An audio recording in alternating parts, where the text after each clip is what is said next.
केंद्रीय चुनाव आयोग ने झारखंड के सीएम हेमंत सोरेन को नोटिस भेजकर यह बताने के लिए कहा है कि उनके पक्ष में खदान का पट्टा जारी करने के लिए उनके खिलाफ कार्रवाई क्यों नहीं की जानी चाहिए, जो प्रथम दृष्टया लोक जन प्रतिनिधित्व अधिनियम की धारा 9A का उल्लंघन करती है। धारा 9A सरकारी अनुबंधों के लिए किसी सदन से अयोग्यता से संबंधित है। बहरहाल चुनाव आयोग का नोटिस मिलने के बाद झारखंड में सियासी भूचाल आ गया है। आयोग ने जवाब देने के लिए 10 मई तक का समय दिया है। जानकर बताते हैं कि अगर इस मामले में चुनाव आयोग ने हेमंत सोरेन को अयोग्य ठहरा दिया तो उनकी विधानसभा की सदस्यता छिन जाएगी। इससे हेमंत सोरेन को मुख्यमंत्री की कुर्सी छोड़नी पड़ सकती है। ये मामला पूर्व मुख्यमंत्री रघुवर दास ने उठाया है।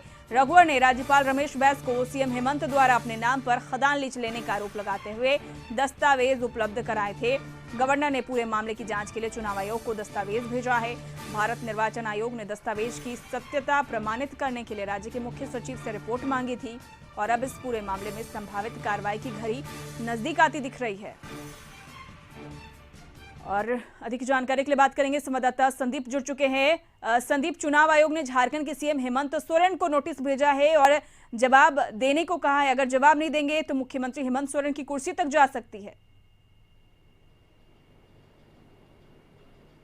जी, फिलहाल यदि बात करें तो केंद्रीय निर्वाचन आयोग की ओर से मुख्यमंत्री हेमंत सोरेन को नोटिस आया है और कल देर रात कह सकते हैं यह नोटिस मुख्यमंत्री के जो सचिवालय है वहां पे पहुंचा है, उसको वहां पे एक्सेप्ट किया गया है। जिसके बाद कहीं ना कहीं जो विपक्ष आरोप लगा रही थी इस पूरे लीज मामले पर कि कहीं ना कहीं मुख्यमंत्री पद पे रहते हुए मुख्यमंत्री के द्वारा जो लीज लिया गया है या कहीं ना कहीं कानूनी तौर पर जो है वह गलत है और इसको लेके उन्होंने बीजेपी की तरफ से जो राज्यपाल हैं उनको भी अवगत कराया गया था। कई सारे डॉक्यूमेंट्स थे वह महामहिम के समक्ष रखे गए थे, जिसके बाद मंतव्य लेने के लिए राज्यपाल ने निर्वाचन आयोग को भी इस पूरे मामले की जानकारी दी थी। जिसके बाद कह सकते हैं निर्वाचन आयोग की ओर से जो नोटिस आया है कल देर रात मुख्यमंत्री हेमंत सोरेन के पास और मुख्यमंत्री को 10 मई तक इस मामले पर जवाब देने को कहा गया है। हालांकि यदि इस पूरे पिछले 20 दिनों से झारखंड की राजनीति में उबाल देखने को मिल रही थी,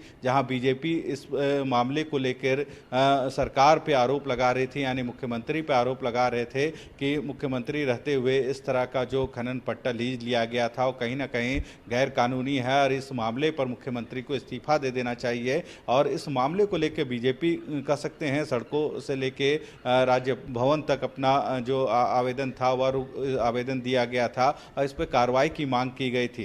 तब से यदि देखें तो सत्ता पक्ष और विपक्ष दोनों की ओर से प्रेस कॉन्फ्रेंस करके इस मामले को कहीं ना कहीं जहां जेएमएम या फिर सरकार की ओर से इस मामले को देखा जा रहा था, वहीं विपक्ष इस पे आरोप लगा रही थी। पर अब अंततः इसी की ओर से जो नोटिस जारी किया गया है मुख्यमंत्री को, तो उसमें उन्होंने कहा है साफ तौर पे नोटिस में कि क्यों नहीं इस मामले पे आपको जवाब दाखिल करना है या इस मामले में क्यों नहीं आप पे कार्रवाई की जाए। तो अब देखना होगा कि 10 मई तक मुख्यमंत्री के द्वारा इस मामले पर जो केंद्रीय निर्वाचन आयोग है उसको क्या रिपोर्ट सौंपी जाती है या क्या जवाब दाखिल किया जाता है मुख्यमंत्री के द्वारा। उसके बाद ही स्पष्ट हो पाएगा कि इस मामले में अब आगे का रुख क्या होगा। जी बिल्कुल, आगे का रुख क्या होगा ये तभी स्पष्ट हो पाएगा। चलिए, बहुत बहुत शुक्रिया संदीप तमाम जानकारियों के लिए।